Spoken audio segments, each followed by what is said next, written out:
Assalamualaikum warahmatullahi wabarakatuh. Selamat sore kepada Bapak Ganjar dan selamat sore kepada Bapak Ibu sekalian. Semoga Bapak dan Ibu sekalian dalam keadaan sehat walafiat. Puji syukur hari ini kita bisa bertemu kembali dalam program Business Strategic Leadership Development 2021 yang dilaksanakan oleh pihak LPMB FEB Unair.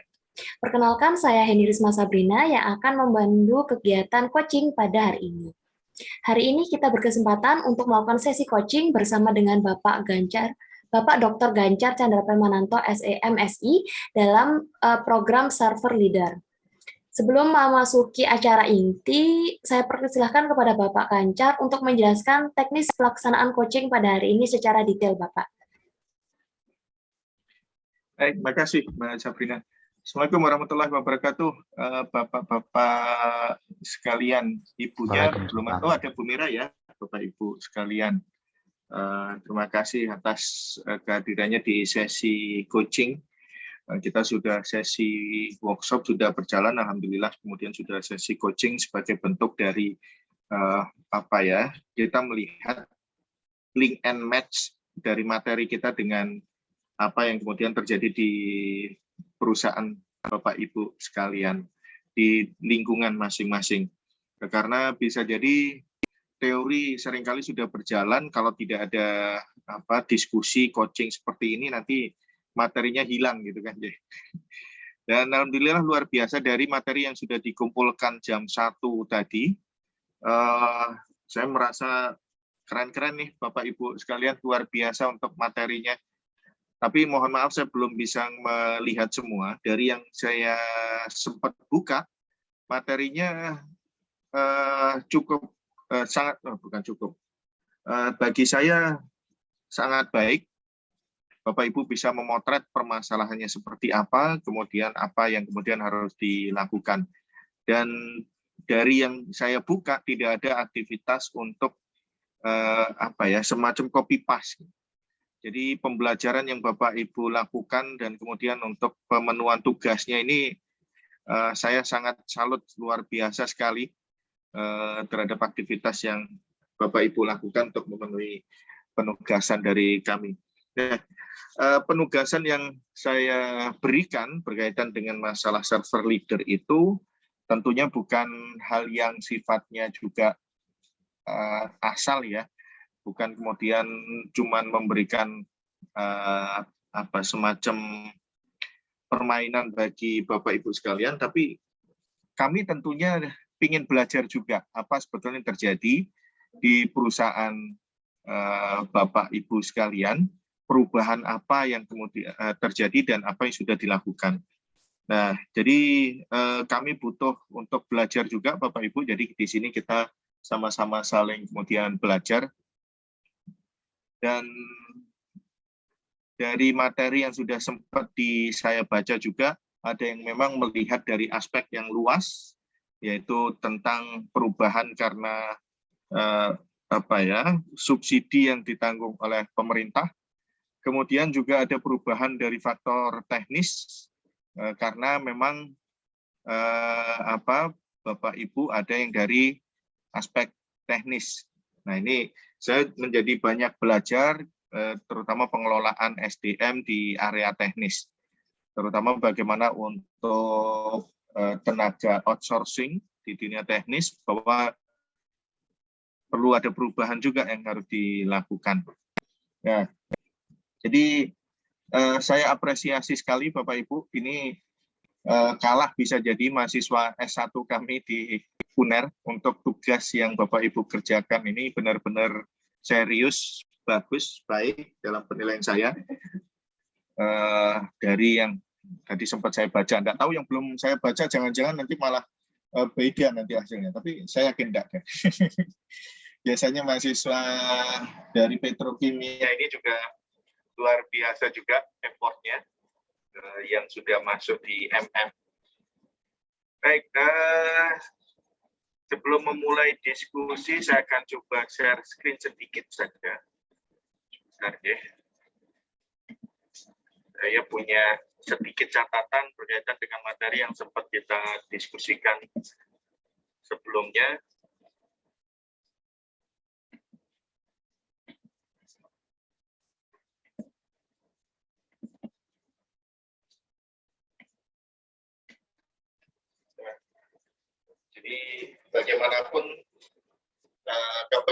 kepemimpinan yang kita jalani saat ini, yang kemudian dihadapi Bapak Ibu sekalian adalah kepemimpinan yang berkaitan dengan transformasi, berkaitan dengan manajemen perubahan, dan ada foto-foto yang ditampilkan oleh Bapak Ibu sekalian, apa yang sudah dilakukan di petrokimia, ada foto-foto transformer, dan kemudian ada foto-foto yang berkaitan dengan masalah spiritualis untuk membangun semangat. Nah, ini berarti apa yang kemudian sudah kita petakan itu memang benar-benar sudah terimplementasi di Petrokimia Gresik. Nah, semoga apa yang kemudian menjadi hal yang memang kita pelajari memang menjadi berkah bagi kita semua. Semoga Bapak Ibu sehat, sukses selalu dalam mengikuti karir dan dalam memimpin, baik di organisasi, di kantor, maupun di rumah. Baik, ini yang kita diskusikan di pertemuan sebelumnya. Jadi kita memuncul istilah server leader dalam kondisi yang fun. Ini adalah sebuah filosofi hidup juga, sehingga tidak hanya sekedar singkatan saja, bukan akronim saja fun, tapi juga bahwa filosofi bahwa ya hidup itu bagaimanapun harus mendapatkan kebahagiaan hidup.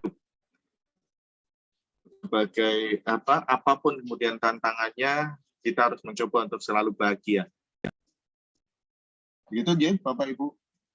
Insya Allah sekarang sedang dalam kondisi bahagia ya. Hujan-hujan ini mestinya membahagiakan. Di Gresik hujankah Pak Edwin? Hujan ini. Oh. Ini kalau anak-anak itu kalau hujan-hujan itu udah senang hujan, itu Pak Ganjar. Hujan ya. Hujan-hujan apa bikin Indomie anget enak ini, Pak. Wah, wedang anget. Pas itu. Ya, jadi hujan ini alhamdulillah membawa kebahagiaan bagi kita semua. Semoga semua senantiasa sehat dan bahagia selalu dalam mengikuti materi hari ini. Nah, ini adalah model yang saya bikin, Bapak Ibu. Tapi bukan berarti ini satu-satunya model. Kita sudah mempelajari banyak model oleh para akademisi. Nah, sebetulnya yang berusaha kita challenge juga, itu apakah Bapak Ibu juga punya kuotasi sendiri, punya model sendiri berkaitan dengan apa yang Bapak Ibu alami dalam hidup, dalam menjalani karir di Petrokimia Gresik. Nah, ini saya ambil kuotasi Basa Jawa ini. Ini tentunya dia juga mendapat pembelajaran, mendapat hikmah dari kehidupan, gitu kan. Jenenge urip mesti akeh cobaan. Demikian juga dalam kita berkarir, dalam kita menjalani kehidupan di kantor, ya namanya hidup ya mesti ada cobaan nih. Ya akeh saweran gue jenenge dangdutan bukan kemudian urip, gitu kan. Nah, mungkin Bapak Ibu punya kuotasi sendiri nih, punya ilmu sendiri yang Bapak Ibu dapatkan dari pengalaman menghadapi COVID-19. Mungkin ada yang bisa share, apakah sudah mempunyai kuotasi sendiri nih berkaitan dengan kehidupan masing-masing. Pak Anggi nih papernya juga luar biasa ini saya lihat. Apa kira-kira yang bisa dipetik dari materi yang Bapak tulis, Pak Anggi? Mungkin ada satu kalimat yang bisa menjadi hikmah dari keseluruhan papernya, Pak. Ya. Terima kasih Pak Ganjar. Kalau dari ini Pak ya, jadi memang terkait dengan server leader ini, ya alhamdulillah beberapa tahun belakangan ini memang kita melakukan transformasi Pak, transformasi karena yang sebelumnya itu paradigma kita itu subsidi gitu Pak ya, subsidi lebih ke production oriented. Nah, sekarang kita lebih istilahnya mengedepankan ke market oriented, jadi istilahnya hal-hal apa saja yang memang diperlukan atau diinginkan sama market seperti itu. Nah, kalau quote-nya tadi mungkin apa ya Pak ya? Mungkin ini Pak ya. Jadi sebenarnya ujung-ujungnya tuh menjadi ke aktualisasi diri seperti itu Pak. Jadi apa sebenarnya yang bisa kita berikan khususnya kepada ini ya Pak ya, pada market gitu ya. Jadi market itu kan punya kebutuhan, punya permasalahan-permasalahan tertentu, baik itu di kelompok tani maupun yang lain. Nah itu dengan background yang kita miliki, walaupun tidak terkait, nah ini walaupun tidak terkait dengan pertanian, saya sendiri dari teknik kimia, orang kimia gitu, ternyata ya alhamdulillah bisa istilahnya walaupun tidak banyak, sedikit bisa bisa memberikan atau berkontribusi lah kepada perusahaan maupun untuk masyarakat pada umumnya sebagai agro industry solution seperti itu Pak.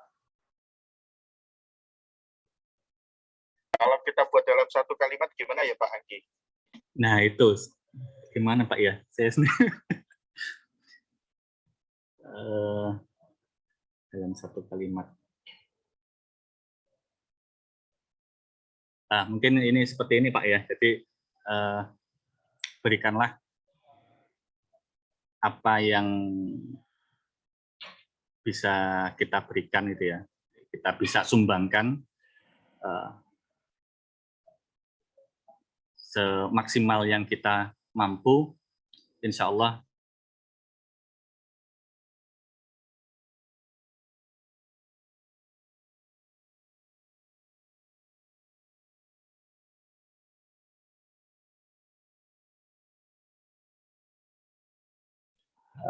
berusaha memberikan yang terbaik pada setelahnya,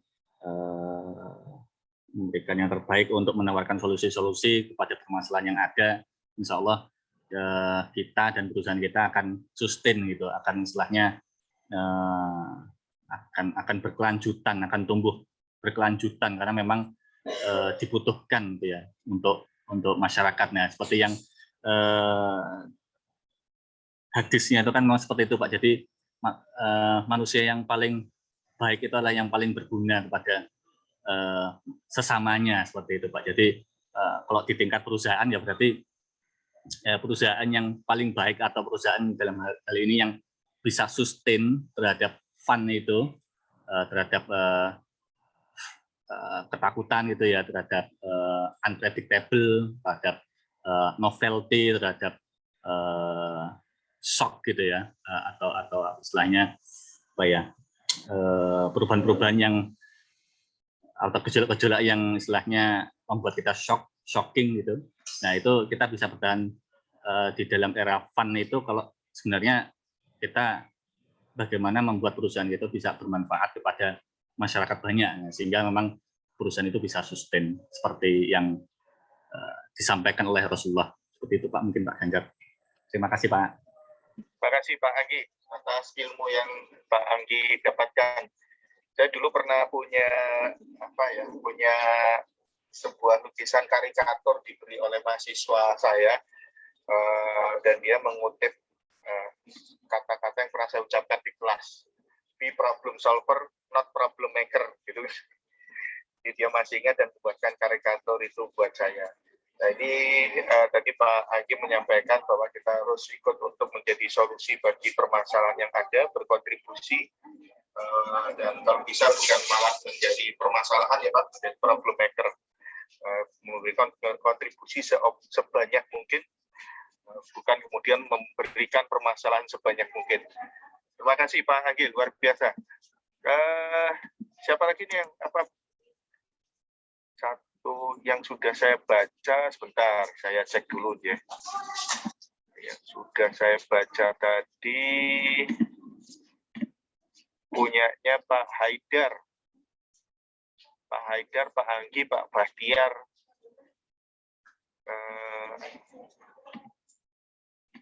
Ya Pak Haidar ada nggak? Ya Pak Ganjar. Oke. Ya Pak, Kenapa pembelajaran baru apa bisa ya? bergabung ini tadi habis dari koordinasi? Oh, nggak apa-apa Pak. Ya, dimaklumi di masa saat ini memang apa ya? Ya memang kita harus double ini multitasking. Ini Pak Haidar, dari permasalahan yang Pak Haidar munculkan dan kemudian ada transformasi yang sudah terjadi, kira-kira pembelajaran apa yang Pak Haidar dapatkan dari kasus yang dimunculkan? Satu kalimat kira-kira apa yang bisa mewakili pembelajarannya? Ini kita kalau bisa membuat model sendiri, Pak. Karena Toyota punya Toyota Way gitu kan. Nah, saya punya server leader. Nah, nanti petrokimia bisa jadi ada konsep khusus yang memang ini milik dari petrokimia. Bisa diajukan tuh Petrokimia W gitu kan.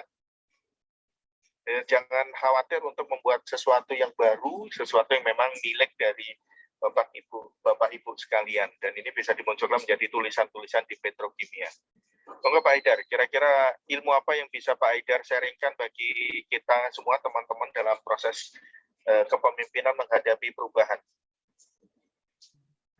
Ya, baik Pak, mohon izin. Jadi ini mungkin tidak perlu ditampilkan tulisannya yang sudah kita buat Pak ya, tapi hanya apa ide saja.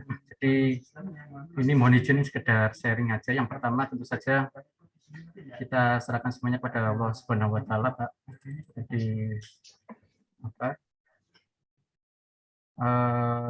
Jika akhirat kita lancar, insya Allah dunia akan mengikuti. Jadi, yang pertama mungkin seperti itu. Yang kedua, yang pertama untuk perubahan dari diri kita sendiri harus siap. Dari kita sendiri harus siap. Siap berupa apa? Baik mental maupun secara tim. Nah, secara tim ini yang pertama kita harus mengerti tim.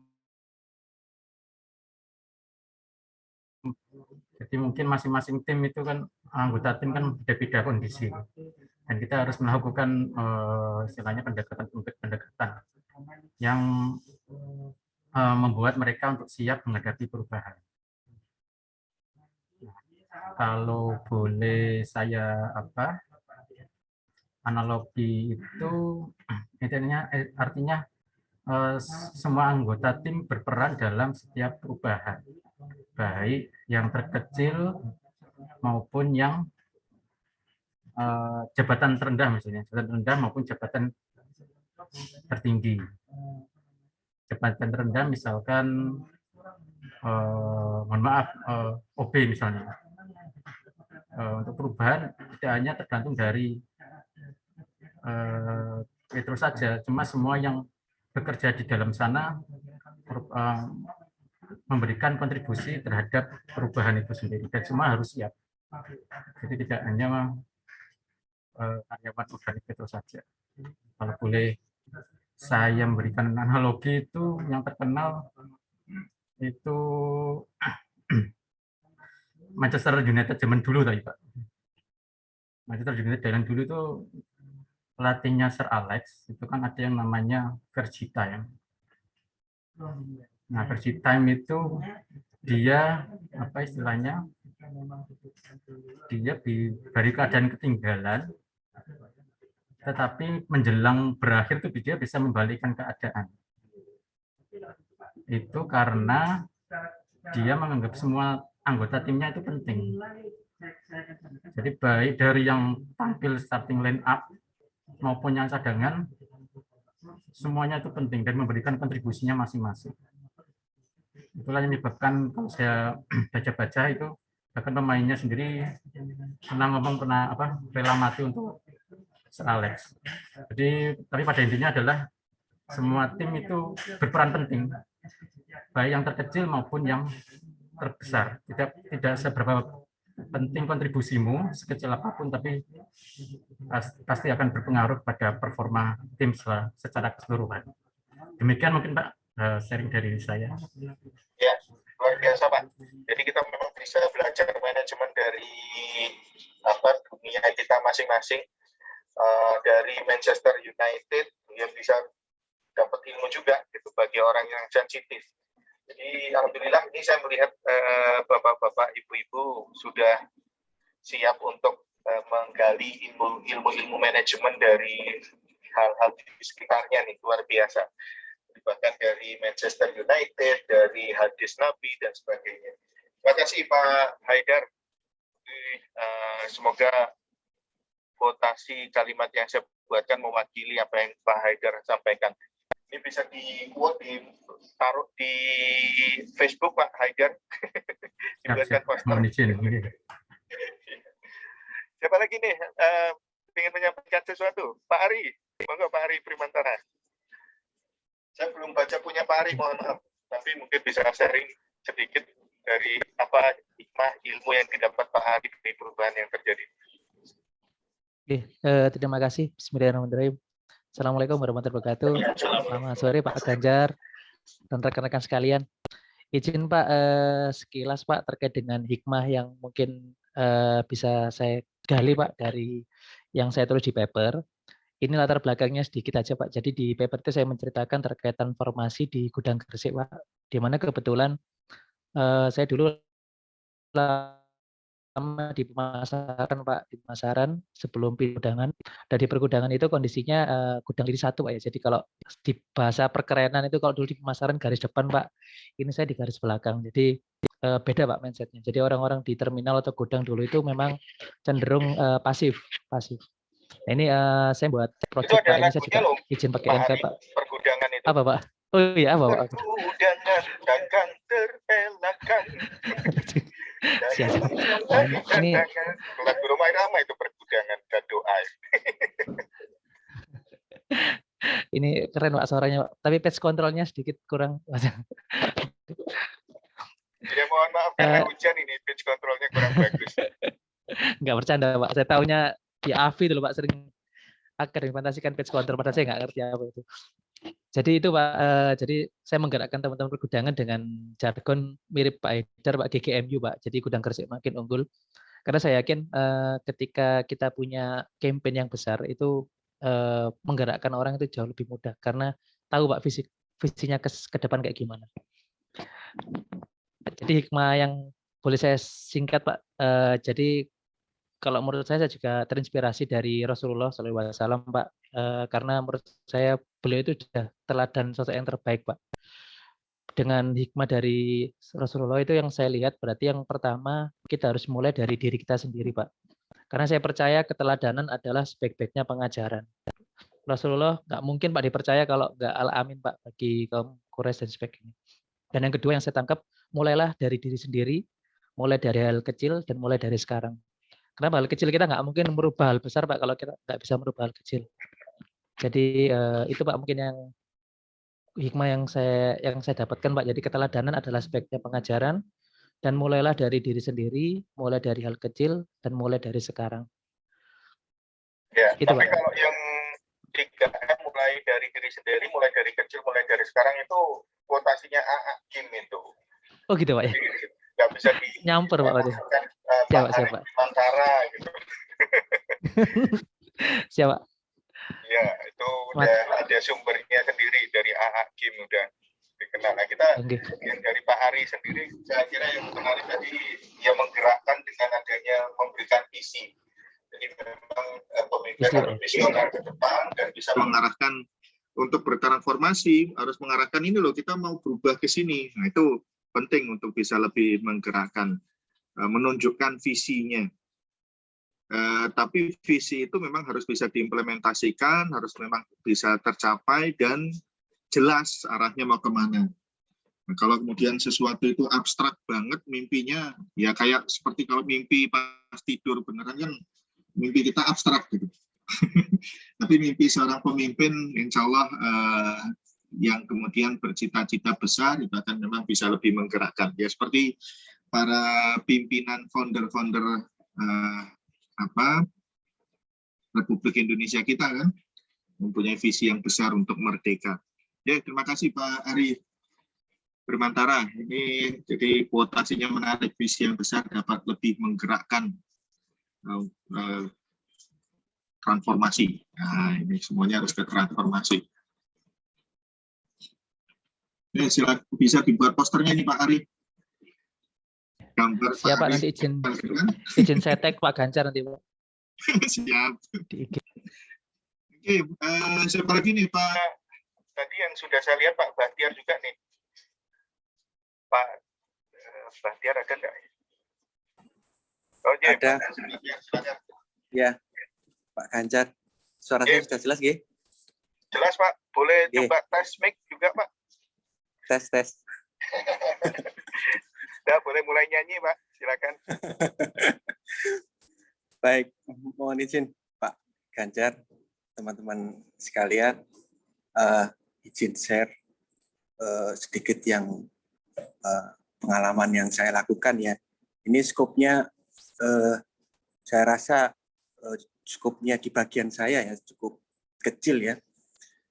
Jadi saya dulu melihat bahwa banyak tenaga kerja yang tanda kutip banyak idle ya terkait dengan proses pemeliharaan kami itu. Saya juga sebagai bagian di sana itu merasa gemas ya ketika melakukan banyak aktivitas ternyata banyak penganggurnya gitu kan. Kemudian banyak yang di sana yang melihat bahwa itu bisa dilakukan dengan menghilangkan tenaga outsource ya. Tapi saya tidak melakukan seperti itu Pak. Jadi kalau tidak bisa melakukan pendekatan terkait dengan orangnya langsung, tapi kita merubah melalui sistem.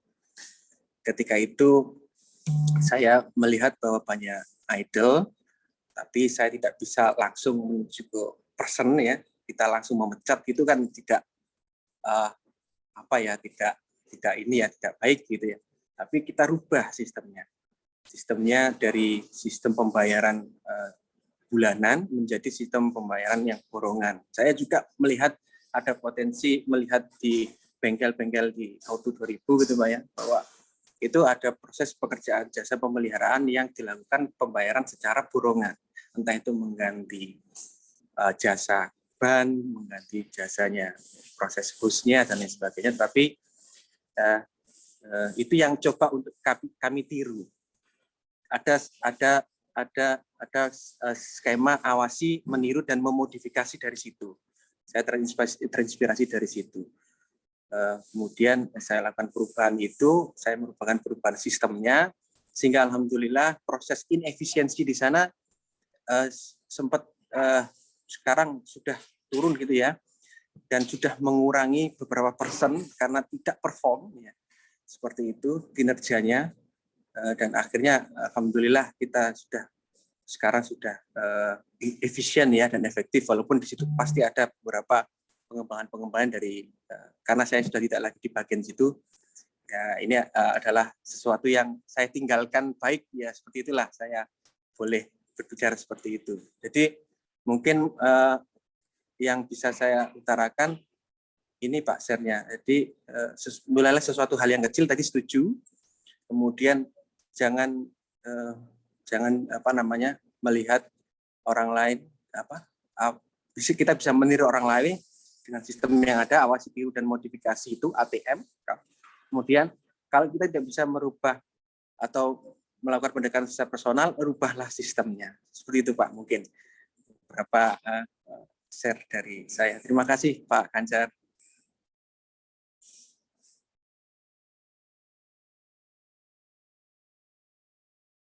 Oke, terima kasih Pak Bahtiar. Jadi saya juga sudah membaca bahwa ada permasalahan yang harus dihadapi untuk tenaga outsourcing gitu. Dan penyesuaian pendekatan pada sistem, penyesuaian pada sistem itu lebih mengena dibanding kemudian pendekatannya nantinya langsung kita berhubungan dengan orang per orang gitu deh. Baik. Ya, terima kasih Pak Bahtiar atas ilmu yang kemudian diperoleh. Ini menunjukkan bahwa di berbagai aspek pun kita bisa mendapatkan ilmu. Dan saya mungkin sedikit mengkritisi yang disampaikan Pak Bahtiar di awal gitu. Jadi Pak Bahtiar menyampaikan mungkin hanya kecil gitu yang bisa dilakukan kontribusinya. Saya kemarin juga menyampaikan untuk acara pelatihan UMKM bahwa yang namanya pengusaha itu, wira swasta itu tidak ada pengusaha kecil, nggak ada pengusaha menengah, mikro, yang ada semuanya pengusaha besar semua, karena mereka berjuang di dunianya sendiri-sendiri. Mereka sudah punya keberanian untuk berubah, keberanian untuk belajar, dan seterusnya. Jadi tidak ada namanya pengusaha kecil, yang ada mereka pengusaha besar semua. Kecil dan besar itu hanya rezeki yang diberikan kepada kita.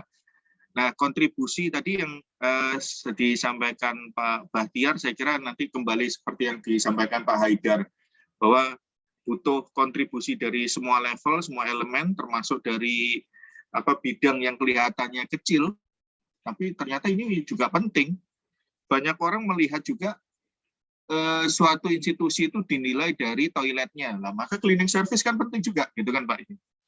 Jadi cleaning service pun berkontribusi untuk memberikan transformasi. Nah, kalau katakanlah misalnya PT KAI melakukan perubahan, tapi toiletnya kotor, jorok, ya percuma, gitu. Nah, maka tidak ada elemen yang kecil selama semuanya mau untuk berkontribusi untuk melakukan perubahan. Itu saja Pak. Jadi mindset mengatakan, wah apalah kita remah-remah gitu. Loh, remah-remah itu juga remah rengginang, remah ote-ote gorengan itu enak loh Pak. Saya kalau beli tempe, Siap Pak Ganjar, siap. Saya beli tempe mendoan itu malah minta yang tepung-tepung remah-remahannya itu kalau perlu. Itu malah enak ya, kadang lebih kriuk-kriuk. Nah, di tempat saya juga ada yang mengatakan, apalah kita rakyat jelata. Udah ada rakyat jelata, yang ada rakyat jelita, dan rakyat yang memang bisa berkontribusi. Jadi itu Pak, ini masalah mindset, maka saya perlu menyampaikan hal itu. Insya Allah semuanya kalau ketika berkontribusi tidak ada besar dan kecil. Yang ada adalah dia berkontribusi atau tidak. Terima kasih Pak Bahtiar.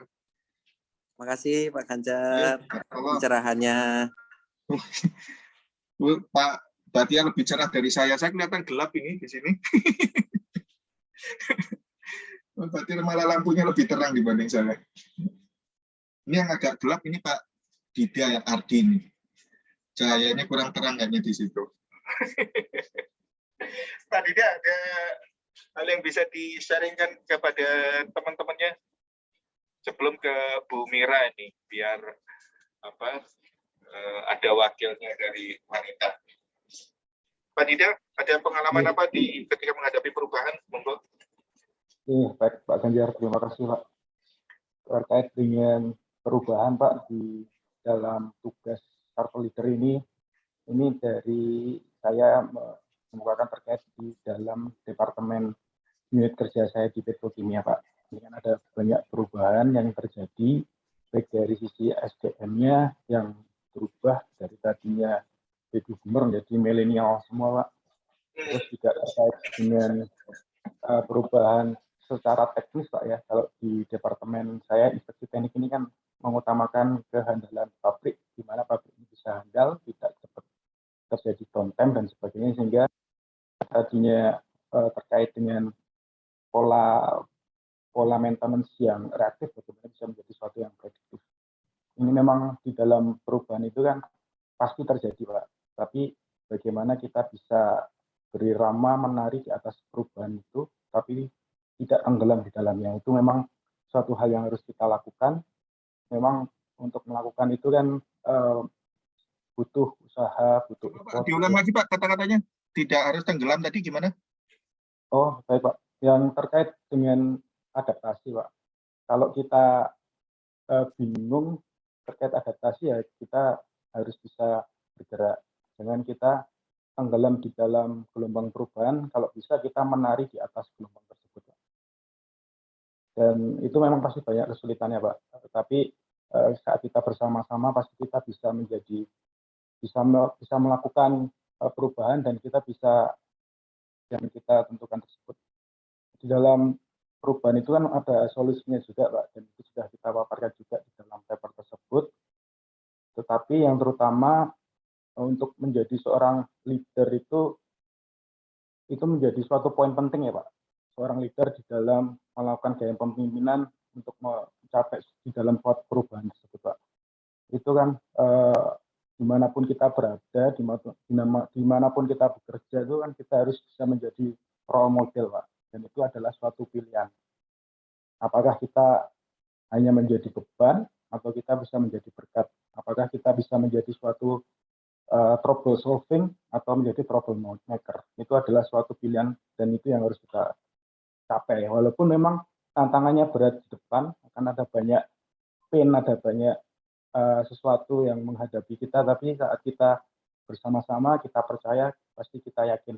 Makanya itu dari Pak Ganjar yang sudah berikan terkait dengan spiritual, saat kita menghadapi suatu tantangan yang lebih besar, yang kita lihat itu seperti gunung, ya kita datang kepada yang Maha Kuasa, untuk kita memberi. Bukan untuk menghindari masalah atau tantangan, tapi kita meminta kekuatan untuk kita bisa menaklukkannya.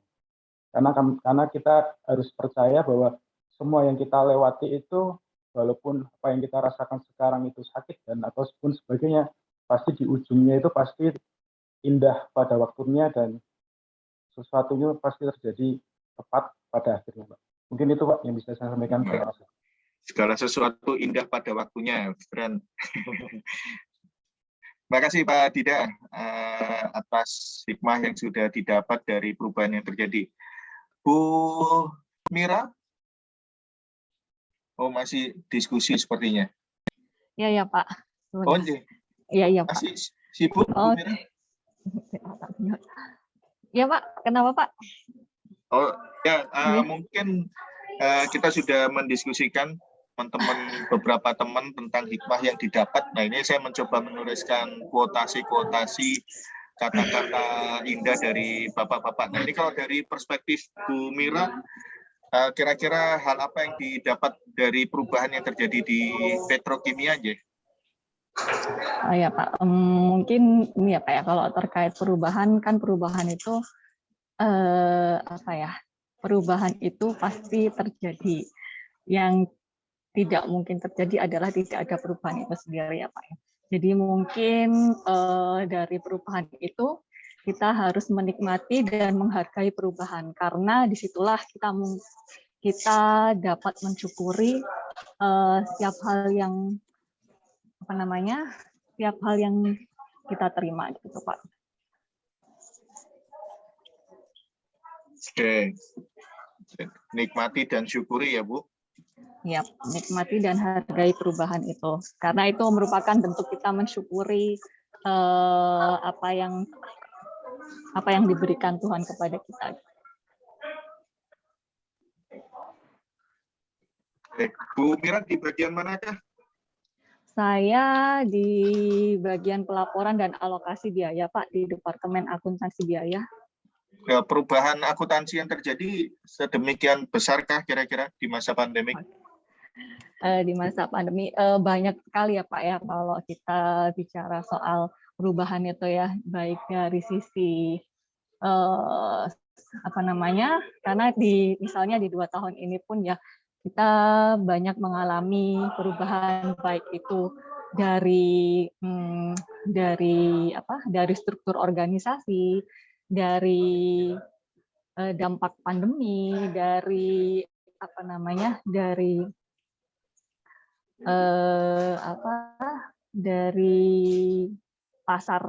persaingan pasar itu sendiri. Jadi ya untuk hal ini mungkin kita bisa segmentasikan mana-mana saja itu yang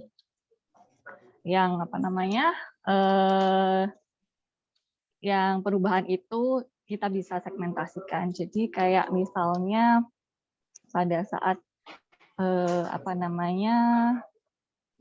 terjadinya perubahan di Petrokimia Gresik, perubahan misalnya perubahan struktur organisasi, di mana di situ kan ada restrukturisasi atau penyesuaian struktur.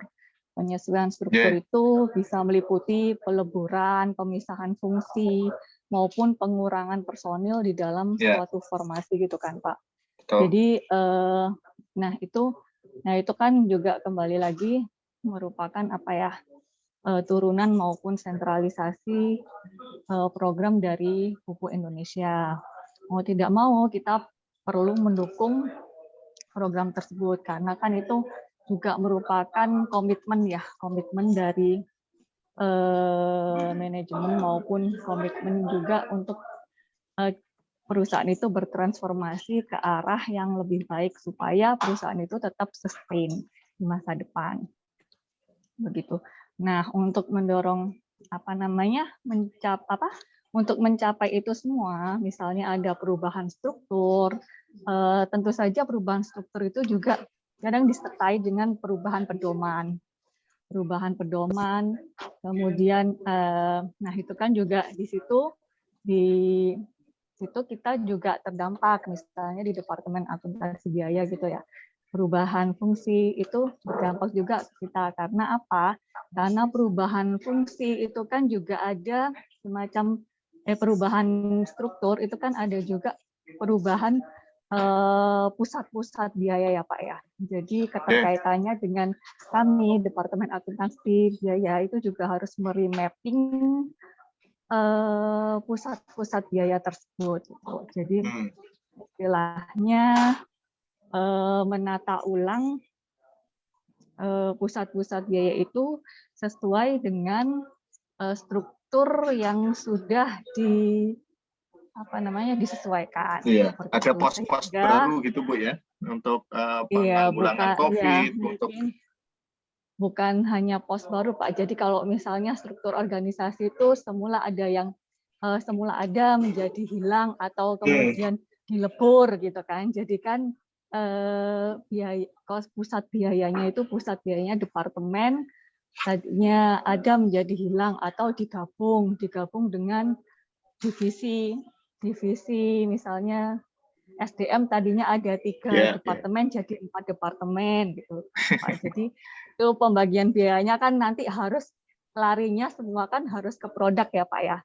Pasti nanti akan terbebani di produk. Nah, seperti itu Pak. Jadi kita harus meremapping biaya itu secara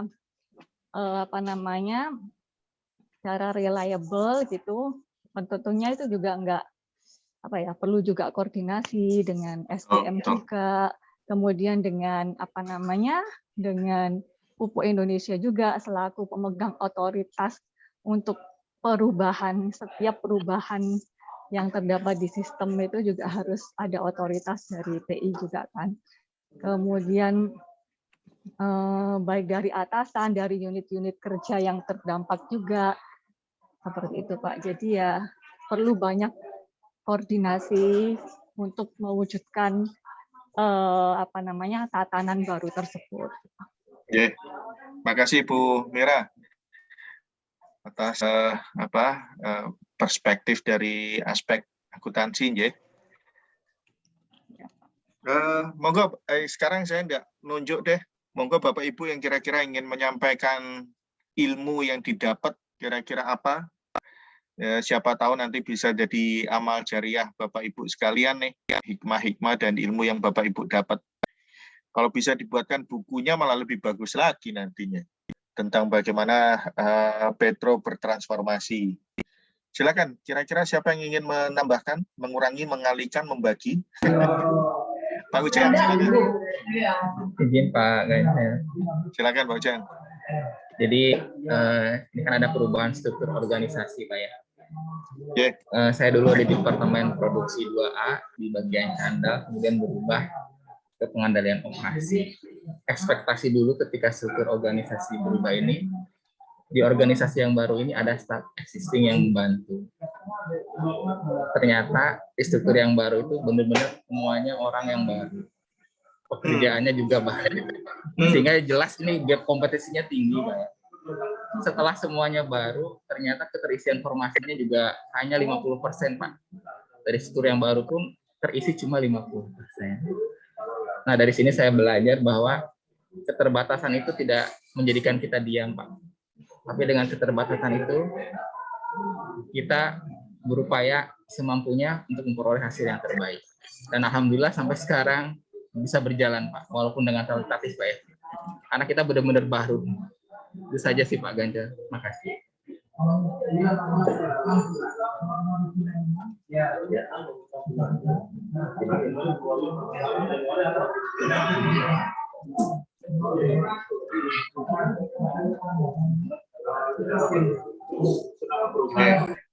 Keterbatasan bukan menjadikan kita diam tak bergerak, namun malah sebaliknya bergerak aktif untuk mencari apa ya, bertransformasi gitu ya. Bergerak aktif mencari kinerja terbaik. Setuju, Pak. Ya, luar biasa Pak Ujang. Monggo silakan. Ya. Ini banyak kuotasi-kuotasi indah nih hari ini. Jadi kita nggak perlu mengambil kuotasi dari orang barat ya sebetulnya. Yang mau kuotasinya dalam bahasa Jawa juga nggak apa-apa seperti tadi itu. Silakan nanti bisa dibuat dalam bahasa Inggris. Kita tidak perlu mengambil kuotasi Jack Ma, kuotasi dari Steve Jobs, dari teman-teman sendiri sebetulnya bisa dimunculkan pembelajaran-pembelajaran menarik dan ditempel di Bigora di mejanya masing-masing tuh sepertinya. Monggo siapa lagi? Ya, Pak Ganjar. Oh, Pak Bagus, silakan. Izin share aja Pak terkait pengalaman ini Pak. Jadi ini saya teringat dengan Bung Karno ini karena sekarang kan ini ya Pak sudah berubah zaman dari generasi X ke milenial Y.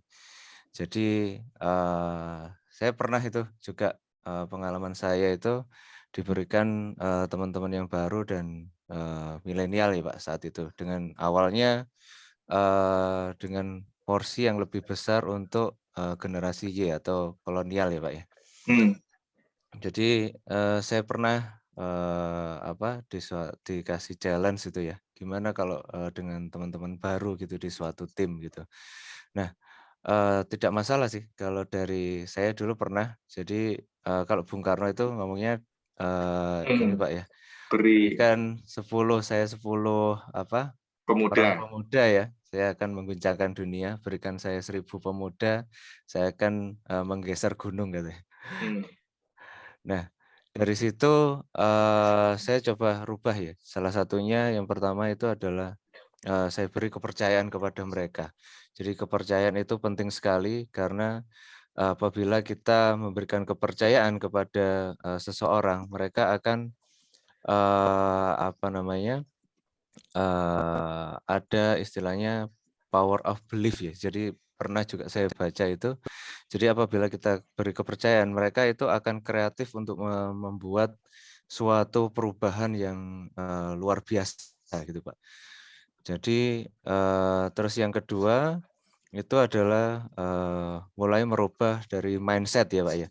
Jadi tinggalkan zona aman Anda untuk menjadikan transformasi yang luar biasa, Pak Ganjar.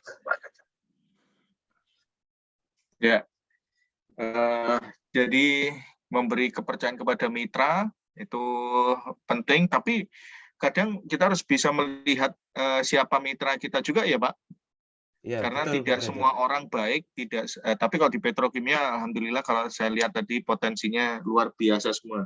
Baik yang diterima di maupun yang ikut pelatihan di LPMB, ini sudah orang-orang pilihan semua nih. Jadi saya kira karena sudah terseleksi, maka ya tinggal kita percaya untuk menjadi mitra kerja kita ya Pak, bagus. Ya, betul Pak Ganjar. Ya, terima kasih Pak Bagus atas sama-sama pengalaman dan kuotasinya. Monggo Bapak Ibu, Bapak-bapak yang lain, silakan. Saya akan coba tuliskan. Mohon izin. Silakan Pak Buyung. Pak Ganjar, rekan-rekan sekalian, ya, mohon izin menyampaikan satu ide ya Pak. Silakan. Ya, baik. Terima kasih. Di sini saya ingin menyampaikan sedikit keresahan ya, karena di sini saya sebagai orang pabrik yang juga mengepalai keresahan itu ada lagunya juga loh Pak Buyung. Mana Pak Ganjar? Tahu lagu keresahan? Keresahan ini. Jangan. Wis tak kira. Lah Plesetan lagunya. Iya. Silakan Pak Buya. Jadi kalau bisa dikatakan di unit atau di pabrik itu kita leadership-nya adalah model transactional. Jadi memang kita secara transactional, kita memberikan instruksi, kita memberikan reward and punishment, kita bekerja berdasarkan prosedur yang tegas dan jelas. Nah, kaitannya dengan transformasi di sini tentu saja tidak lepas juga dari SDM ya Pak, karena banyak juga secara organisasi Petro itu sudah mengalami regenerasi, teman-teman juga sudah mulai milenial yang memegang pabrik. Nah, hal ini menjadi satu kesulitan tertentu atau tantangan tertentu saya katakan, karena tidak mudah memimpin rekan-rekan yang senior ya, yang sudah terbentuk mindsetnya dari awal, dan rekan-rekan yang milenial saat ini yang lebih kreatif, yang lebih dinamis. Sehingga satu mungkin quote saya dalam bahasa Jawa ini, Pak Ganjar mohon izin, kalau bisa dikatakan teman-teman di pabrik ini, saya katakan seperti ini, openono pabrik ini, openono pabrik iki, sanajan ora iso nyugihi, nanging iso nyukupi. Ya, seperti itu Pak, mungkin ya Pak ya. Openono pabrik iki, sanajan ora iso nyugihi, nanging iso nyukupi. Dari sini teman-teman akan termindset bahwa menciptakan atau mengoperasikan pabrik yang handal, kemudian sesuai prosedur, itu juga merupakan salah satu bentuk dukungan kita terhadap Petrokimia Gresik perusahaan agar target produksi tahunan itu tercapai, kemudian juga pabrik itu dapat efisien ya, menghasilkan produk dengan harga produksi yang kompetitif, sehingga ujung-ujungnya juga corporate profitability juga meningkat. Demikian, terima kasih. Kita izin untuk pabrik iki itu saya ganti panggung oleh rezeki ya Pak Buyung, biar lebih luas. Bukan hanya untuk pabrik, tapi untuk institusi lain. Jadi tempat kita untuk mendapatkan rezeki itu harus diopeni, karena itu suatu amanah yang diberikan Tuhan kepada kita. Mungkin saat ini belum membuat kita kaya, tapi sudah cukup untuk hidup dunia dan akhirat. Luar biasa Pak Buyung. Ya ini saya kasih huruf ini karena bahasa asing ini. Kalau bahasa itu pakai huruf miring, italik. Baik, makasih. Monggo siapa lagi? Kalau tidak ada kita lanjut yang kesimpulan dari materi. Monggo ada lagi Bapak Ibu? Bapak-bapak? Siapa yang belum? Pak Risang nih biasanya aktif nih. Iya Pak Ganjar, mohon maaf agak sibuk di HP tadi. Woi, lagi nyari apa lagu Pak Risang? Oh, ya, mau karaoke nanti malam. Monggo, kira-kira apa pembelajaran yang bisa Pak Risang dapatkan dari perubahan yang ada? Iya, kalau yang saya tulis itu mengenai perubahan di unit kerja saya Pak, tentang pemeliharaan, di mana dulu kita harus di mana dulu kita istilahnya hanya mengurusi pabrik kita sendiri, tapi sekarang kita malah justru karena tantangan non subsidi ini kita harus dituntut menjadi profit center Pak Ganjar. Jadi harus kita benar-benar bertransformasi, mengefisiensikan sumber daya sehingga sumber daya kita itu bisa dimanfaatkan juga untuk memberikan profit bagi perusahaan. Seperti itu memerlukan banyak terobosan-terobosan lah, seperti itu. Kalau ini mungkin sedikit sumbang quote ya, walaupun ini bukan original saya sih mungkin. Tapi mungkin ada dua hal yang sudah pasti dalam hidup ini, dan itu kita harus bisa ikhlas dan siap menerimanya. Yang pertama adalah kematian, yang kedua adalah perubahan. Seperti itu.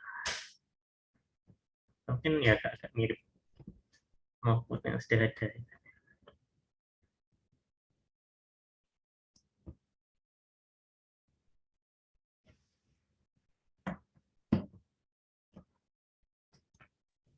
Diulang lagi Pak Rizal.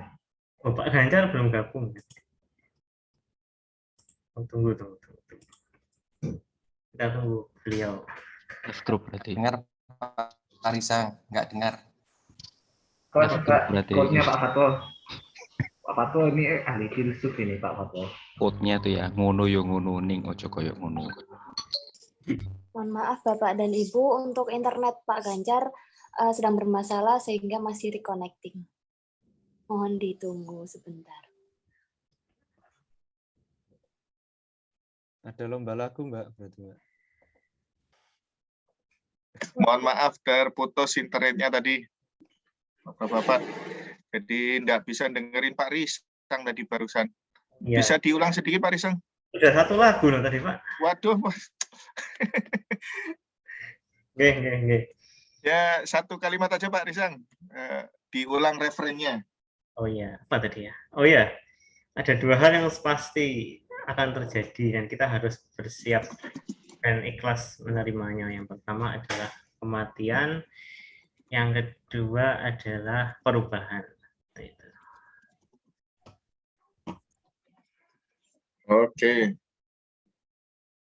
Dan sebetulnya perubahan itu bagian dari kematian itu bentuk dari perubahan juga ya Pak? Bagian ya bisa juga sih. Ya, karena kan kalau kita hidup terus ya tidak akan berubah jadi mati, immortal. Jadi kematian bagian dari perubahan juga sebenarnya. Ya, makasih Pak Risan. Terima kasih. Dua hal yang pasti terjadi adalah kematian dan perubahan. Ya. Ada lagi Bapak Ibu? Baik, kalau tidak ada akan saya teruskan ini. Jadinya kita sudah banyak dapat materi baru nih, dan beberapa sejalan dengan yang akan saya sampaikan dan saya dapatkan dari Harvard Business Review materinya. Ini yang saya buat sendiri. Setiap orang berubah, ya kita semua tahu deh. Everybody changing, bahkan ada lagunya. Tapi tidak akan saya nyanyikan kecuali kalau diundang khusus untuk konser di Petro misalnya. But what is your position? Apa posisi kita? Jadi di dalam perubahan itu, apakah kita yang akan memimpin perubahan, menginisiasi adanya perubahan, ataukah kita hanya sekedar ikut-ikutan saja? Tapi jangan sampai kemudian malah sebaliknya, malah merusak, malah mengganggu adanya perubahan. Nah, following masih lebih bagus lah. Artinya kita masih, karena tidak ada ide dan posisi kita bukan di pimpinan, maka kita harus mengikuti perubahan yang dilakukan.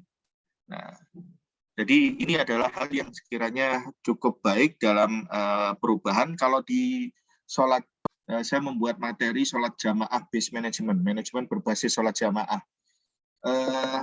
Itu juga mengikuti apa yang disampaikan oleh seorang jenderal di masa Perang Dunia, Joseph Patton, lead, follow, or get out of the way.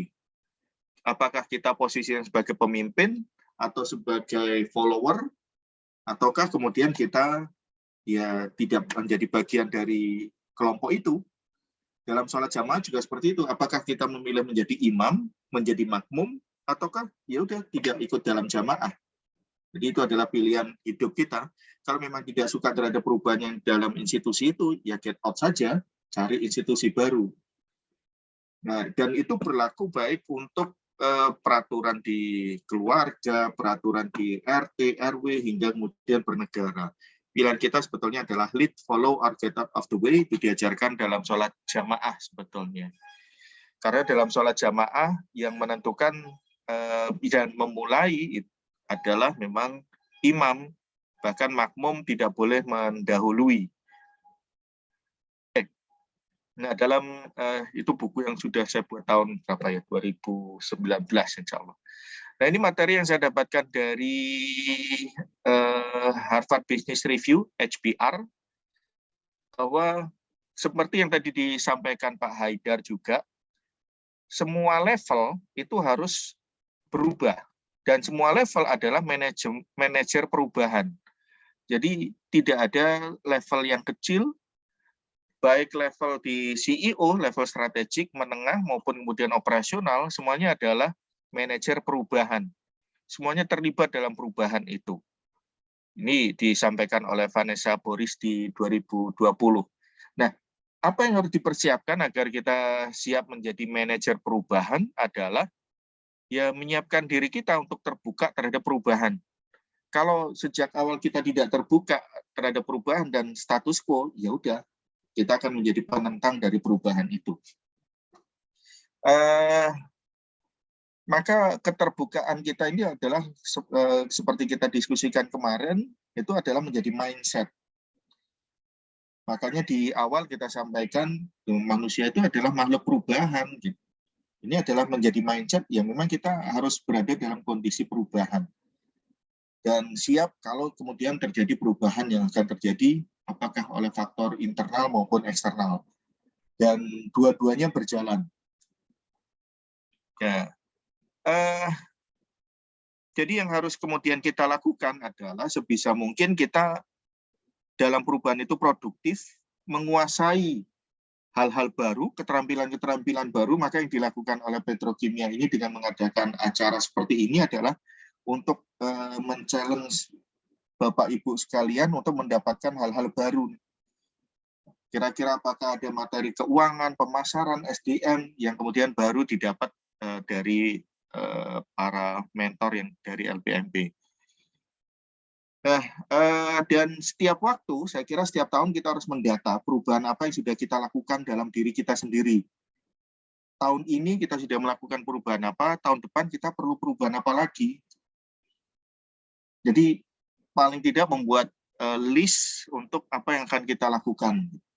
Kalau kemarin sudah bikin buku, masa bikin buku lagi, bikin buku yang lain, nggak kemudian harus bikin buku edisi revisi, ya, bikin hal yang lain, hal yang berbeda, nah itu adalah tantangan bagi kita semua.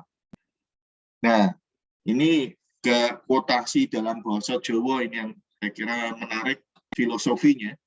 Jadi filosofi Jawa ini kata-katanya singkat tapi bermakna dalam. Dolenmu kurang adoh. Ini biasanya untuk hal seperti apa, Pak? Ya, kita dengar ungkapan ujaran seperti ini. Dolenmu kurang adoh lele. Itu biasanya untuk hal seperti apa, Jess? Pasti Bapak Ibu pernah dengar, Jess. Kira-kira ujaran ini kalau disampaikan oleh orang tua itu saat kita ngapain ya? Dolenmu kurang adoh. Ada suatu, bahkan ada ungkapan lain lagi yang menambahkan dolenmu kurang adoh, kalau adoh karo pitikku. Pitikku ae dolene adoh, sore semuleh. Nah, kita cuma ngelutak segitu saja. Nah, apa yang dilakukan oleh pimpinan dari Petrokimia untuk membuat acara-acara seperti ini adalah untuk sama-sama kita membuka wawasan, dan saya juga terbuka wawasannya dengan berbagai permasalahan yang ada di Petrokimia Gresik, permasalahan dari yang level manager sampai kemudian level supervisor, level operasional.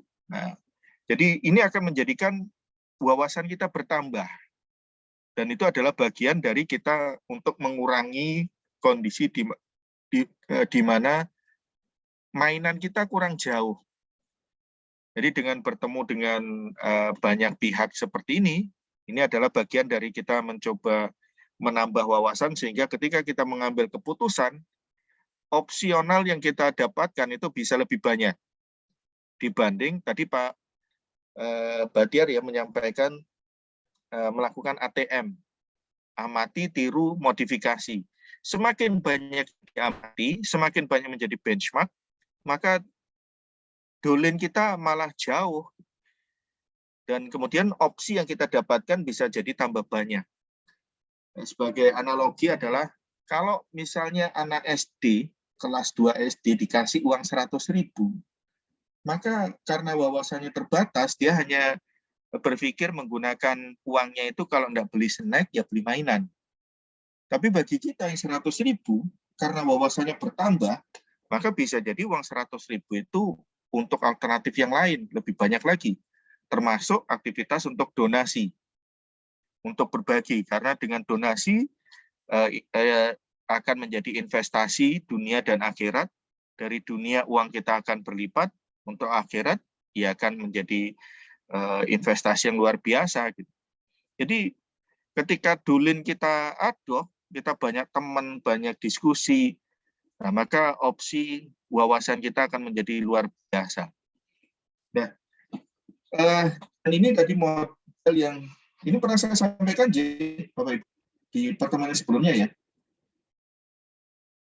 Modelnya Kotter, bahwa untuk melakukan manajemen perubahan itu kita harus memunculkan bahwa ya hal ini penting, harus dikomunikasikan bahwa berubah itu penting kepada para mitra kerja atau bawahan kita, dan kemudian membentuk tim, karena tanpa adanya tim yang baik, tanpa adanya support dari teman kita, ya akan jadi masalah, kita tidak punya teman untuk melakukan perubahan. Jadi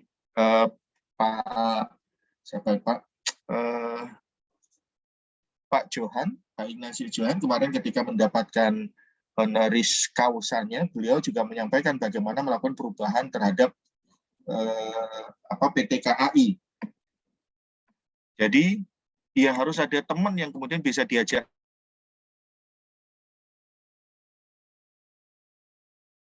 Sebentar ya, Bapak Ibu ada tamu. Saya mau memasukkan tamu dulu, guru ngaji anak saya datang. Sekedap ya.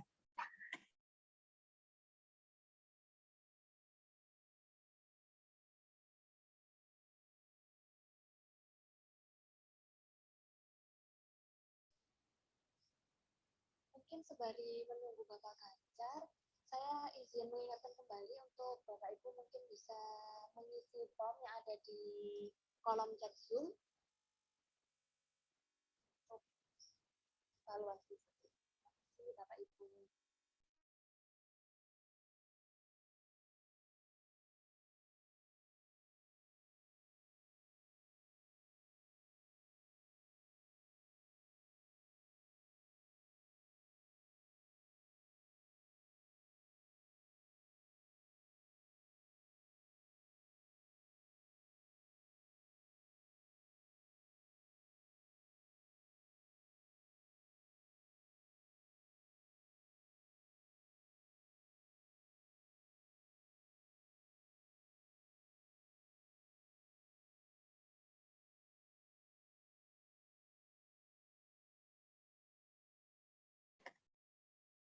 Jadi ini hanya sekedar mengingatkan proses perubahan, dan tadi sudah disampaikan bahwa kita harus punya mimpi yang besar, tema yang besar, agar kemudian mitra kita, rekan kita, bawahan kita tertarik untuk kemudian mengikuti apa yang kemudian menjadi mimpi kita. Dan mengkomunikasikan itu. Jadi salah satu tantangan adalah mengkomunikasikan. Seringkali yang saya dapatkan biasanya adalah perintah untuk melakukan perubahan tanpa adanya penjelasan. Nah, maka ini menjadi tantangan bagaimana kita memberikan penjelasan, mengkomunikasikan mengapa kita melakukan perubahan.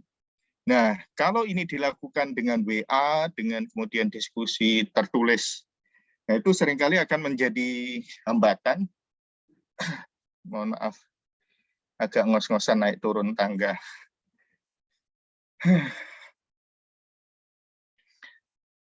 Nah, ketika kita mendiskusikan atau mengkomunikasikan masalah visi kita ke depan, akan lebih baik dilakukan secara langsung tanpa kemudian melalui media WhatsApp. Karena seringkali WhatsApp akan menjadikan adanya hal-hal yang semestinya penting menjadi salah terima, salah ditangkap oleh mitra kita, oleh audiens kita.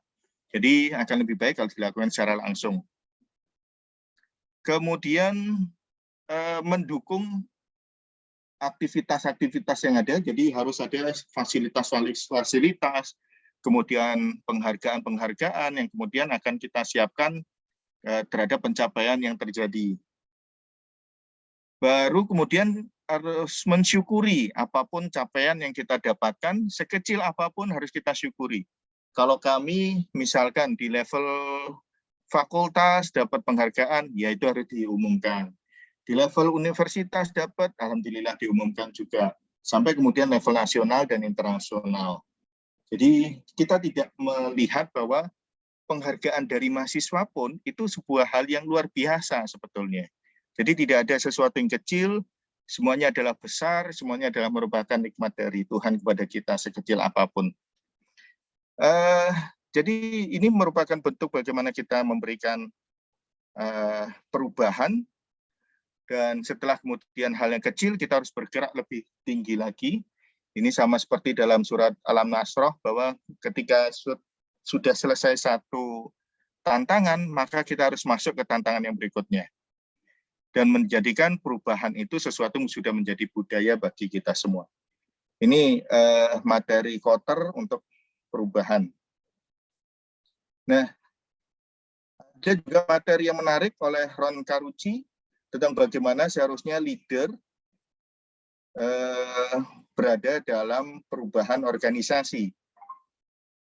Dan ini juga sebagian besar sudah kita diskusikan juga, bagaimana kita menghadapi kemungkinan orang yang melakukan sabotase terhadap transformasi kita.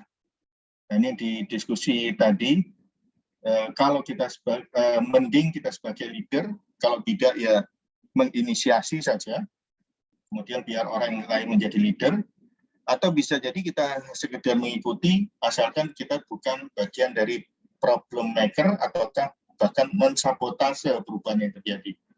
Nah, untuk menghindari ini, pemimpin harus melakukan beberapa hal, yaitu memahami bahwa apa yang dilakukan itu perlu menjadi suatu tantangan, dan tidak underestimate, tidak menganggap remeh perubahan yang dilakukan. Ini penting. Jangan menganggap remeh, wah gampang, pokoknya dikebiah, iya. Pokoknya jalankan saja, nanti pasti nurut. Nah, itu terlalu underestimate.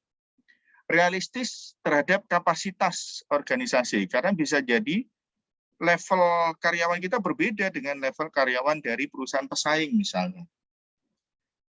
Kemampuan SDM kita berbeda, kemampuan sumber daya lainnya juga bisa jadi berbeda, maka kita harus realistik terhadap perubahan yang kita miliki.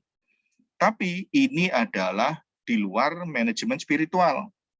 Dalam manajemen spiritual, bahwa kapasitas kita mungkin terbatas, tapi kemampuan Tuhan itu maha besar, maha kuasa, maha memiliki segala sesuatu, maka tidak ada yang tidak mungkin. Jadi realistis ini adalah kalau untuk ukuran perusahaan yang hanya melakukan aktivitas sekuler, nah, tapi kalau kita mengamalkan aktivitas yang memiliki spiritualitas tinggi, maka kita percaya Tuhan maha kuasa, Tuhan maha besar, tidak ada yang tidak mungkin bagi Tuhan. Nah, maka untuk hal kedua dari Ron Carucci ini bisa kita tambahkan sebetulnya. Nah, terakhir adalah tadi bagaimana mengkomunikasikan bahwa organisasi itu memahami bagaimana dan mengapa perlu melakukan perubahan. Ini adalah hal-hal yang harus kita komunikasikan. Nah, dari apa yang sudah kita diskusikan bersama, baik dari materi hikmah yang Bapak Ibu dapatkan, maka saya mengambil beberapa kunci. Ya, semoga ini tidak seperti yang kuotasi yang saya ambil bahasa Jawa di sebelah kanan itu. Lesson learned, pemahaman yang saya dapatkan. Jadi kalau yang di kanan itu kan ungkapan dalam bahasa Jawa. Nek ngomong aja dhuwur-dhuwur mengko lambemu iso kesampluk pesawat. Saya takut nanti lesson learned yang saya sampaikan pembelajarannya terlalu dhuwur, nanti kesampluk pesawat nanti saya. Oke, yang saya pelajari pertama adalah bahwa setiap perubahan di semua level, dan ini harus kita pahami. Kenapa sih pimpinan itu melakukan perubahan A, B, C, D? Pasti ada triggernya. Semakin kita tahu triggernya, maka semakin kita paham dan semakin bisa menerima. Nah, seringkali adalah pemimpin tidak menyampaikan kenapa harus melakukan A, B, C, D. Pokoknya harus lakukan. Jadi, memberikan alasan itu penting, karena setiap perubahan pasti ada triggernya, pasti ada alasannya. Apakah itu alasan internal maupun eksternal. Nah, memang harus ada yang di-keep, harus ada yang tidak kita sampaikan, tapi kemudian ya yang memang bisa kita sampaikan harus tersampaikan kepada bawahan agar mereka mau menerima, tidak hanya menerima perintah saja. Jadi faktor komunikasi ini penting. Kemudian sebagian besar sudah menuliskan telah memahami apa yang terjadi. Jadi latar belakangnya sudah diungkapkan dengan baik oleh Bapak Ibu sekalian ketika menulis papernya, bahwa yang terjadi kenapa kemudian ada pembatasan untuk pemberian subsidi pupuk. Wow, sudah ada diskusinya. Kenapa kemudian perlu ada kebijakan terhadap outsourcing? Sudah ada diskusinya. Jadi pemahaman terhadap kondisi itu penting karena jangan sampai kita melihat permasalahan itu seperti gunung es, di mana di bawah permasalahan sebenarnya tidak terlihat. Jadi pemberian pupuk yang kemudian tanpa subsidi sempat dimunculkan karena bagian dari keterbatasan dalam RAPBN kita tentunya.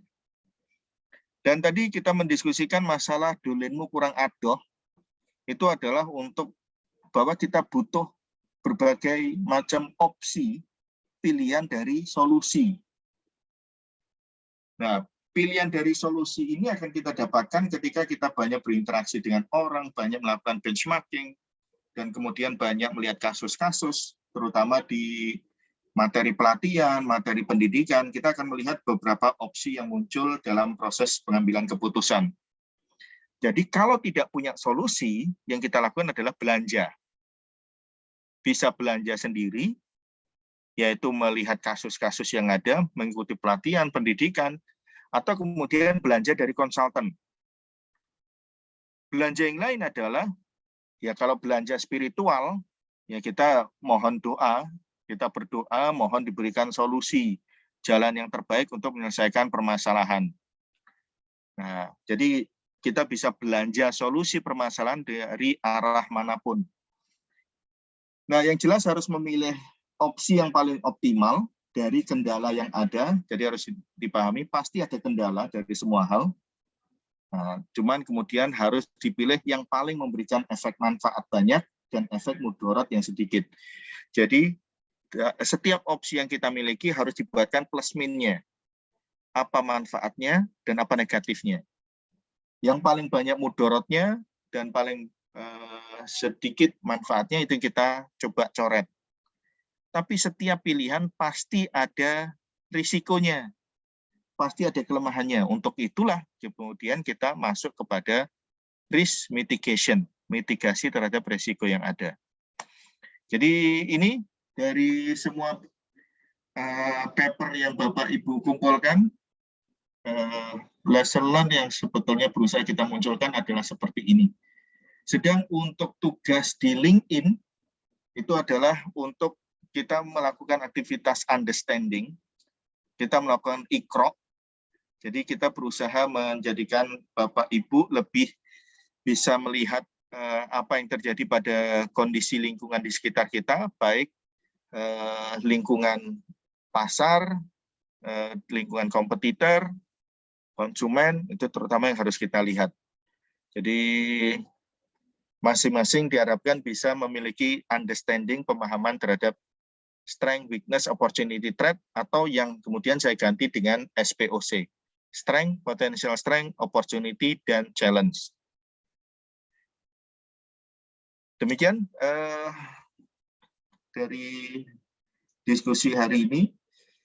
Saya kira paper-paper yang ada sudah memberikan pengalaman luar biasa, bahkan sudah ada memasukkan unsur SURVFER, spirituality-nya apa, understanding-nya bagaimana, kemudian rapid action-nya apa, foresight-nya seperti apa, enthusiasm, dan kemudian risk mitigation sudah dimasukkan semua. Luar biasa, Bapak Ibu. Saya mendapatkan tambahan aplikasi dari materi yang saya sampaikan. Demikian, apakah ada diskusi yang lain? Mungkin dari peristiwa yang Bapak Ibu alami. Jadi semestinya gini, yang kita harapkan dari coaching ini adalah apakah Bapak Ibu malah mendapatkan gap. Oh, Pak, kenyataannya bukan seperti itu ya Pak. Yang terjadi itu malah sebaliknya, bahwa prakteknya seperti ini, maka apa yang harus dilakukan? Nah, itu sebetulnya yang berusaha kita munculkan dalam coaching ini. Sehingga teori yang kita munculkan, konsep-konsep yang kita munculkan itu sudah bisa lebih implementatif. Tidak menjadi sesuatu yang diangan-angan, yang nanti bikin keterak motor mabur. Monggo Bapak Ibu, mungkin ada hal yang Pak yang disampaikan itu tidak cocok ya. Mungkin ada gap yang didapat. Silakan. Ini masih di kantor semua ya, Bapak Ibu? Belum pulang ya? Masih, Pak. Luar biasa. Nunggu hujan atau memang nunggu acara selesai? Loyalitas tanpa batas, Pak. Wes. Keren, Pak Buyung, makasih. Saya di rumah, Pak. Oh, makanya berani ngomong gitu. Cuti, Pak. Giliran WFH ya, Pak Buyung? Cuti, Pak Ganjar. Oh, cuti. Mumpung belum dilarang ya, Pak? Oke. Kalau mendekati Natal dan Tahun Baru sudah tidak boleh. Monggo, Bapak Ibu, silakan. Mungkin ada yang ingin disampaikan, ditambahkan. Jadi, alhamdulillah, saya terima kasih sekali sudah mendapat ilmu banyak. Pertama, praktek dalam menjalankan kepemimpinan di Petrokimia Gresik. Yang kedua adalah banyak kuotasi-kuotasi. Nah, saya biasanya memang menyampaikan kepada mahasiswa gini, Bapak Ibu, rekam jejakmu. Jadi tuliskan ilmu yang didapat itu di Instagram, di Facebook. Tujuannya untuk apa? Pertama, untuk merekam jejak, merekam ilmu kita. Siapa tahu nanti beberapa tahun kemudian biasanya Facebook itu mengirimkan tulisan kita setahun yang lalu, 2 tahun yang lalu. Nah, itu menjadi reminder from the past. Pengingat kita dari waktu yang lampau. Oh, ternyata saya dulu punya ilmu ini. Yang kedua adalah bisa jadi itu menjadi ilmu bagi orang lain yang membaca. Teman-teman, keluarga, Bapak Ibu ketika mendapat ilmu itu, Bapak Ibu mendapat ilmu, mereka juga dapat ilmu. Yang ketiga, ya siapa tahu itu menjadi amal jariah, walaupun nanti suatu ketika kita meninggal, tapi Facebook-nya masih ada, atau YouTube atau IG-nya masih ada dan dibaca orang, nah maka itu menjadi amal jariah. Ya monggo silakan, kalau punya kuotasi tadi yang menarik, silakan kemudian dimasukkan ke IG-nya, ke masing-masing media sosialnya, agar menjadi ilmu yang bermanfaat. Pak Riza, ada yang disampaikan? Cukup, Pak, cukup. Cukup. Ya, sudah on kamera, kalau enggak tampil nanggung. Oke, Pak Imamuddin juga cukup tepuk tangan saja, Pak. Pak, izin Pak menyampaikan sedikit, Pak. Oh, ini tepuk tangan atau raise hand? Oh, sorry. Salah ini, Pak. Salah pencet. Wah, maksudnya raise hand. Saya kira cuma tepuk tangan. Mohon maaf, silakan, Pak. Mohon maaf. Iya. Jadi saya sedikit sharing, Pak, ya mungkin ya 1 menit saja begitu, Pak ya. Wah, 2 menit enggak apa-apa, waktu kita masih banyak kok. Oh, jadi begini, terkait perubahan begitu, Pak ya. Kebetulan di Petrokimia ini sedang ada perubahan core values perusahaan. Yang sebelumnya core values-nya adalah FIRST ya. FIRST itu kepanjangan dari safety, innovation, integrity, synergistic team, dan customer satisfaction begitu ya. Nah, ini berubah sesuai dengan program yang dicanangkan oleh Kementerian BUMN Pak Erick Thohir begitu. Jadi core values semua BUMN, Kementerian BUMN, dan anak usaha BUMN itu dijadikan satu menjadi akhlak begitu Pak ya, yang merupakan kepanjangan dari amanah, kompeten, harmonis, loyal, adaptif, kolaboratif gitu Pak. Nah, ini merupakan suatu tantangan besar di mana setiap perusahaan kan sudah punya core values masing-masing begitu. Jadi mau tidak mau ke semua perusahaan BUMN termasuk anak-anaknya juga harus menyesuaikan terkait perubahan ini begitu. Nah, ini menjadi menarik begitu karena yang disasar oleh Pak Erick Thohir ini adalah lebih ke perilaku ya, perilaku dan hati begitu ya, akhlak dan hati begitu ya. Karena kebetulan ini kami Muslim Pak ya, jadi saya teringat ini juga hadis Nabi begitu Pak ya. Dari An-Nu'man bin Bashir begitu ya. Ingatlah bahwa di dalam jasad itu ada segumpal daging begitu. Jika ia baik begitu, maka baik pula semua jasad begitu ya. Tapi jika ia rusak, maka rusak semua seluruh jasadnya begitu. Dan ketahuilah bahwa segumpal daging itu adalah hati begitu. Nah, saya sangat menangkap pengubahan core values ini lebih ke arah pengubahan hati begitu ya, hati. Sehingga ketika hati kita baik begitu, lalu sikap kita juga akan baik, maka akan timbul pribadi-pribadi yang baik yang bersinergi dalam BUMN, dan insya Allah negara kita juga akan menjadi baik ketika orang-orang yang ada di BUMN itu juga baik. Mungkin itu Pak, terima kasih. Ya, terima kasih Pak Imamuddin. Ya, memang Pak Erick Thohir melakukan perubahan itu untuk BUMN, bukan hanya itu, untuk CSR-nya juga kemarin kita hari Minggu juga sempat mendiskusikan dengan beberapa staf Kementerian BUMN dan juga beberapa pengelola CSR BUMN yang ada. Ada perubahan di TJSL-nya itu kan ada memunculkan masalah CSV. Jadi kita buat pelatihan from CSR to CSV, kemudian bikin komunitas dan bikin awarding. Nah, maka sebetulnya aktivitas untuk perubahan itu tidak cukup hanya berupa workshop, Pak. Tidak cukup hanya pelatihan memang. Karena itu dalam acara mini MBA atau kemudian pembekal untuk program pengembangan kompetensi strategis ini, kita bukan hanya memberikan materi, tapi ada momen di mana kita proses coaching. Kita berdiskusi, kita menyampaikan hal-hal yang memang menjadi permasalahan di kantornya masing-masing, sehingga link and match antara akademisi dan dunia praktisi itu akan terlihat. Sehingga segala sesuatu tidak teori gitu kan bahasanya ya Pak Imamuddin. Nah, maka workshop itu tidak cukup, kita lanjutkan dengan coaching. Nah, untuk yang pelatihan CSR to CSV, kita memang berusaha mengubah, bertransformasi. CSR itu udah tidak cukup. CSR itu sesuatu memang baik bagi lingkungan, bagi masyarakat, tapi tidak cukup itu. Harus kemudian berdampak pada perusahaan juga.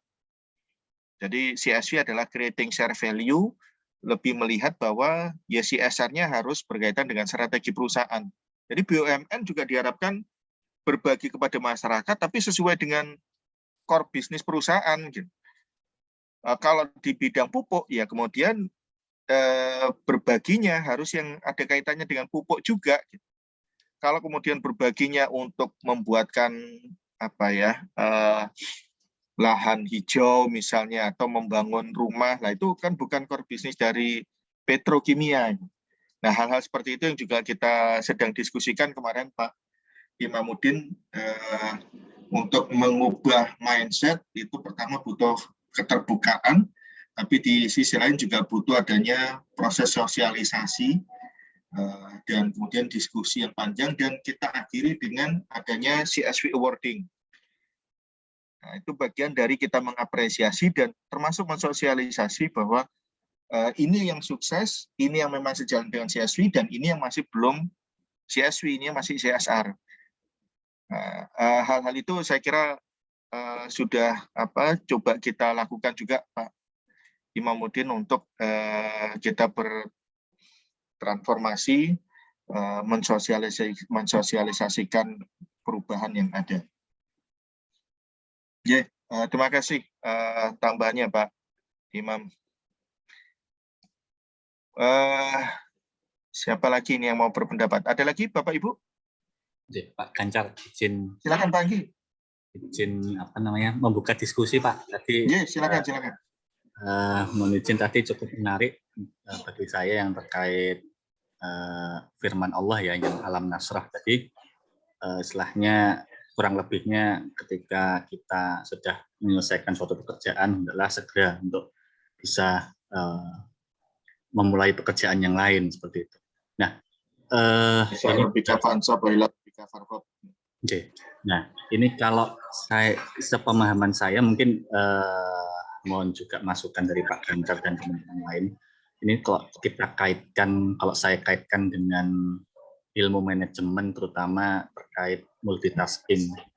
Nah, kalau sepemahaman saya itu kan berarti ada istilahnya sign di situ bahwa sebenarnya yang dianjurkan itu adalah kita menyelesaikan itu satu persatu terlebih dahulu. Jadi yang A kita selesaikan, setelah selesai baru kita menginjak ke B.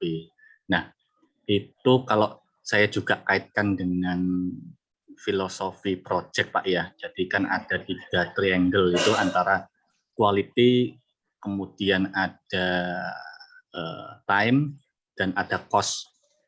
Itu ketiga unsur itu kan saling tarik-menarik. Sehingga ketika kita berusaha mengerjakan dengan multitasking, dengan harapan pekerjaan kita bisa cepat selesai, otomatis mestinya ada yang dikorbankan, yaitu quality.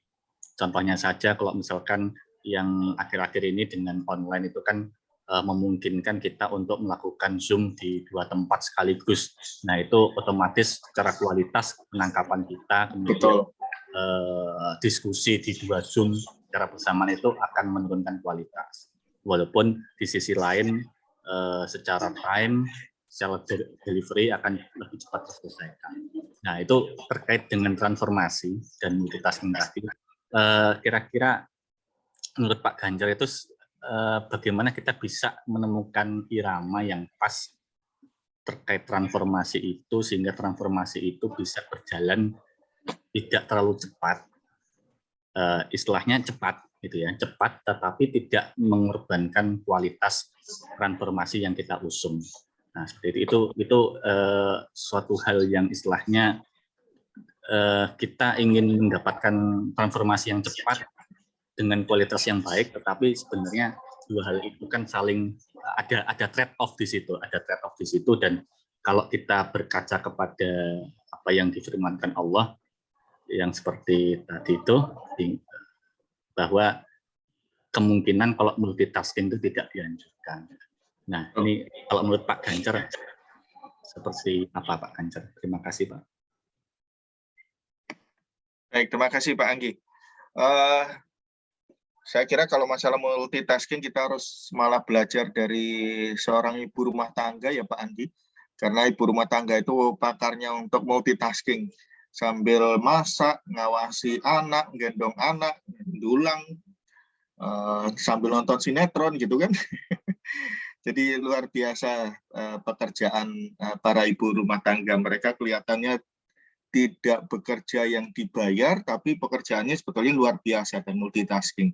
Nah, salah satu yang kemudian saya bisa pelajari dari situ, memang kita tidak bisa bekerja secara konsentrasi di 2 hal ya Pak, terutama untuk pria nih. Untuk ngerjain A sambil B itu saya kira akan sulit. Maka yang kita miliki adalah manajemen untuk menentukan skala prioritas.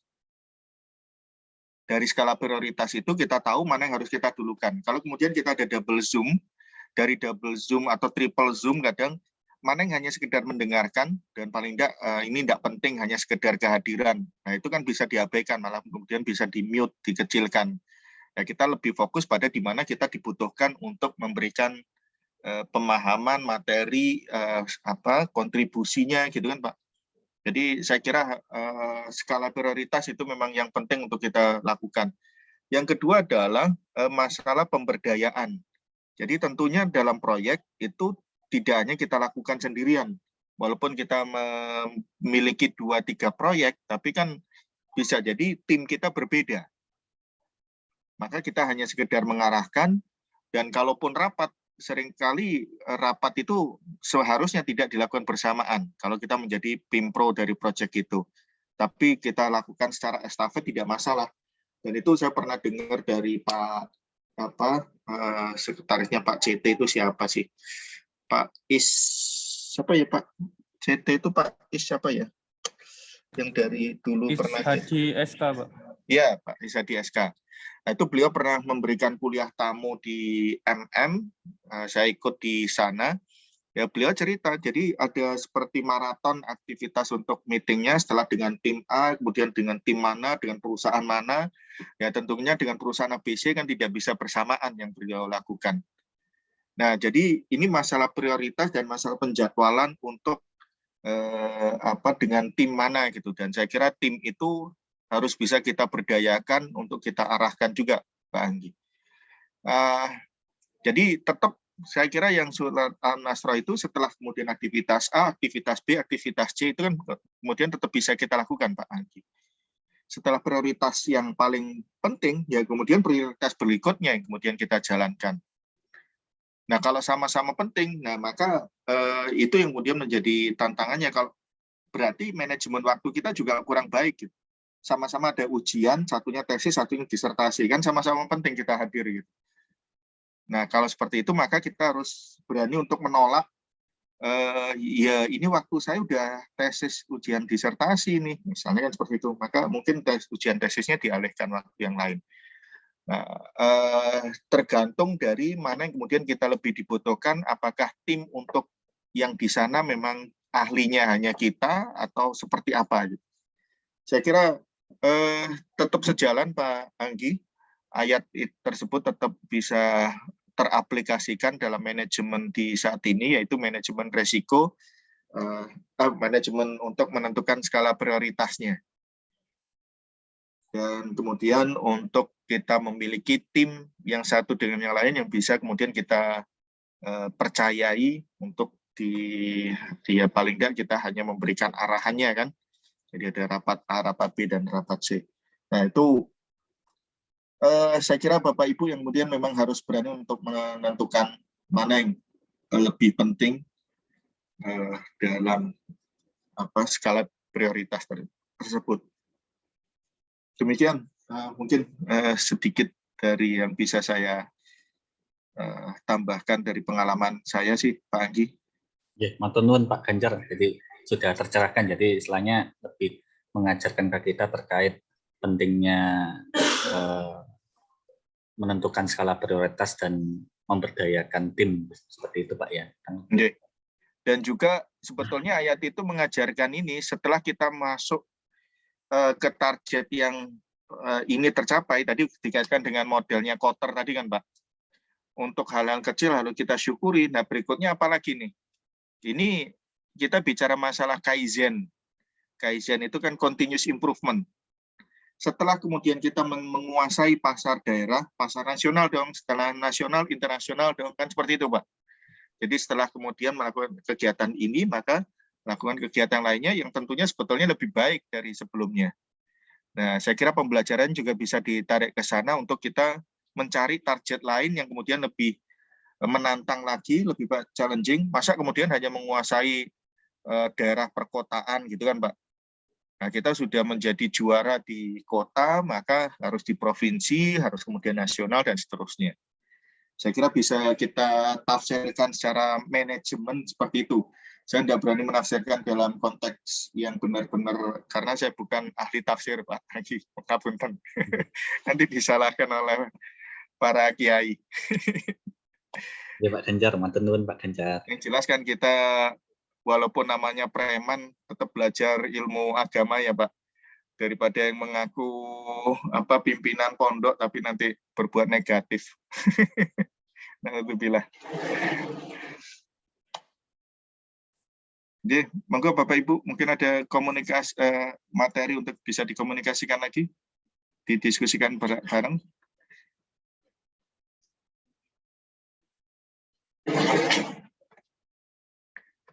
Kayaknya tidak ada yang membawa masalah lagi ya. Nanti takut dianggap problem maker membuat masalah. Saya kira Bapak Ibu sudah terlatih semua menjadi problem solver, menyelesaikan permasalahan.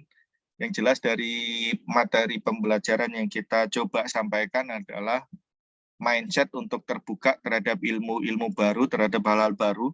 Karena seringkali yang mematahkan doa kita, ekspektasi kita itu adalah ya diri kita sendiri. Kita yang sejak awal merasa, wah ini ilmu tidak bermanfaat, ini ilmu terlalu susah bagi saya, ini ilmu tidak penting, maka ya memang kemudian itu yang kita dapat karena ada diskusi yang menyatakan aku adalah seperti persangkaan hambaku. Kita menyatakan susah ya susah benar. Kita mengatakan itu tidak penting ya bisa jadi tidak penting benar nantinya bagi kita. Jadi keterbukaan terhadap hal-hal baru itu sangat penting bagi kita. Ya insya Allah semoga Bapak Ibu mendapatkan ilmu-ilmu yang bermanfaat dari kami dan karena kami juga mendapat banyak ilmu yang bermanfaat dari Bapak Ibu sekalian. Disinilah nilai pentingnya link and match. Jadi kami sebagai dosen senang Bapak Ibu ketika ada praktisi yang mendaftar di MM karena biasanya mereka memberikan materi-materi yang realistis, bukan hanya sekedar konsep-konsep dari buku tekstual dan jurnal.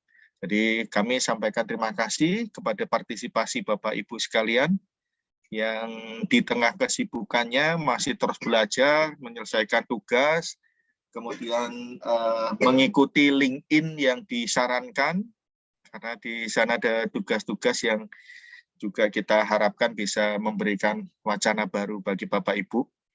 Dan itu sudah dilanggan dengan biaya yang cukup mahal dari perusahaan, kalau tidak dimanfaatkan, ya sia-sia, jadi mubazir.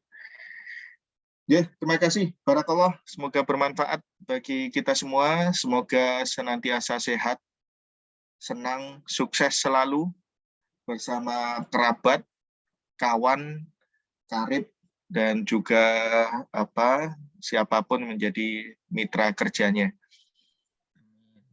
Ya, terima kasih. Barakallah. Amin. Amin. Semoga semua terbaik bagi kita semua. Saya tadi ini. Terima kasih Pak Ganjar. Ya, Pak Ari. Pak Ganjar. Ini sesi terakhir, sesi foto. Ada enggak Mbak Sabrina? Ada Bapak. Ada ya. Baik. Mungkin bisa dibantu oleh Arif. Yang penting sesi foto. Mungkin bagi Bapak Ibu yang masih off cam bisa disempatkan on cam sebentar karena memasuki sesi foto. Oh, Pak Haidar di jalan ini. Pak Buyung pakai baju seragam atau pakai baju? Pak Buyung ada enggak nih? Siap, tadi kaos Pak. Untuk sesi foto khusus saya pakai seragam. Mohon izin Pak Ganjar pakai kaos bergerak. Oh, iya. Di luar kota, Pak. Siap, siap. Ya, tinggal Pak Nofri sama Pak Anwar. Baik, kita foto, J. Bismillah. 1, 2. Dalam 3 hitungan, Bapak Ibu sekalian. 1, 2, 3. Sekali lagi. 1, 2, 3. Baik, terima kasih. Ya, terima kasih Pak Arif. Terima kasih Arif dan terima kasih Bapak Ibu sekalian. Terima kasih juga kepada Bapak Ganjar atas sesi coachingnya pada sore hari ini. Jadi kegiatan sesi coaching hari ini kami tutup sampai di sini dulu. Sekaligus saya ingin menginformasikan kepada Bapak Ibu sekalian bahwa coaching tentang program digital business mindset yang semula diagendakan pada hari Kamis minggu ini diundur ke hari Senin tanggal 20 Desember 2021 pada jam yang sama. Kami dari segenap panitia juga memohon maaf atas pergantian jadwal ini. Kemudian saya juga ingin mengingatkan kepada Bapak Ibu sekalian apabila belum mengisi form evaluasi, diharap segera mengisi formnya yang ada di kolom chat Zoom. Terima kasih Bapak Ibu sekalian telah hadir mengikuti sesi coaching pada sore hari ini. Mohon maaf apabila terdapat salah kata maupun perbuatan dari kami dan dimohon dapat hadir kembali pada sesi coaching berikutnya. Wassalamualaikum warahmatullahi wabarakatuh. Waalaikumsalam. Terima kasih banyak Pak Ganjar. Sehat selalu Pak Ganjar. Pak Ganjar. Tidak, Pak Fatwa, Pak Yuriza, Pak Risul, Pak Ibu, Terima kasih Pak Buyung. Bu Mira.